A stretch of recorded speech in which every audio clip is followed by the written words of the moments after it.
श्री कृष्ण कहते हैं, जिस प्रकार मनुष्य पुराने वस्त्रों को त्याग कर नए वस्त्र धारण करता है, उसी प्रकार आत्मा पुराने तथा व्यर्थ के शरीरों को त्याग कर नवीन भौतिक शरीर धारण करता है। यह उदाहरण भगवद गीता के 2 अध्याय से लिया गया है। यहाँ श्री कृष्ण अर्जुन को आत्मा के अमृतत्व और शरीर के नश्वर होने का महत्व समझा रहे हैं। इस उद्धरण के माध्यम से जीवन के चक्र और पुनर्जन्म के सिद्धांत पर प्रकाश डाला गया है। आत्मा का अमृतत्व गीता के अनुसार आत्मा अविनाशी, अजर, अमर और अपरिवर्तनीय है।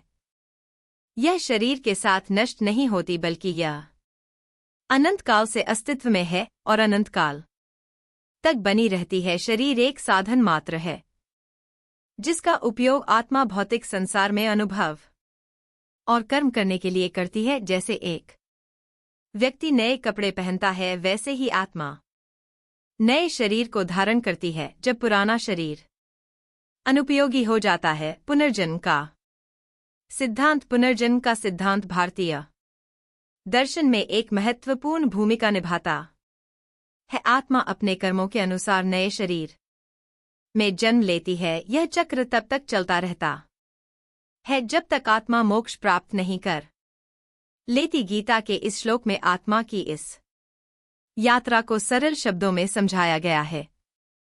आत्मा और शरीर का संबंध। शरीर और आत्मा के बीच के संबंध को समझने के लिए यह जानना महत्वपूर्ण है कि आत्मा शरीर का स्थायी तत्व नहीं है, बल्कि शरीर आत्मा का एक माध्यम है। शरीर नष्ट हो जाता है, पर आत्मा शाश्वत है। यह शाश्वतता हमें यह सिखाती है कि जीवन और मृत्यु केवल परिवर्तन के रूप है। मृत्यु केवल एक नए जीवन की शुरुआत है।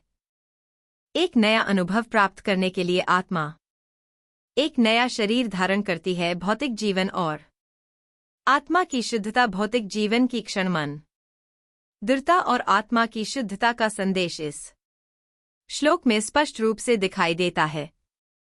भौतिक शरीर जो कि क्षणिक है, आत्मा के लिए केवल एक वस्त्र के समान है। जब शरीर अपनी उपयोगिता खो देता है, तब आत्मा उसे त्याग कर नया शरीर धारण करती है। इस तरह आत्मा कभी भी नष्ट नहीं होती। योग और आत्मा की मुक्ति। गीता में आत्मा की मुक्ति का एक अन्य महत्वपूर्ण पहलू योग है। योग के माध्यम से व्यक्ति आत्मा की शुद्धता को प्राप्त कर सकता है और इस जीवन मृत्यु के चक्र से मुक्ति पा सकता है। श्री कृष्ण अर्जुन को यही समझा रहे हैं कि आत्मा को शरीर से अलग करके देखना चाहिए और जीवन उद्देश्य को समझकर जीना चाहिए। कर्म और आत्मा का संबंध। कर्म के अनुसार आत्मा को नया शरीर प्राप्त होता है। हमारे कर्म ही तय करते कि आत्मा अगले जन्म में किस प्रकार के शरीर को धारण करेगी। इसलिए गीता में कर्म का महत्व भी बहुत अधिक है। कर्म के अनुसार आत्मा अपने अगले जीवन का निर्माण करती है और इसलिए हमें अपने कर्मों पर ध्यान देना चाहिए। निष्कर्ष। जिस प्रकार मनुष्य पुराने वस्त्रों को त्याग कर नए वस्त्र धारण करता है, उसी प्रकार आत्मा पुराने तथा व्यर्थ के शरीरों को त्याग कर नवीन भौतिक शरीर धारण करता है। श्लोक का अर्थ बहुत गहरा है। यह हमें जीवन और मृत्यु की प्रक्रिया को समझने में मदद करता है।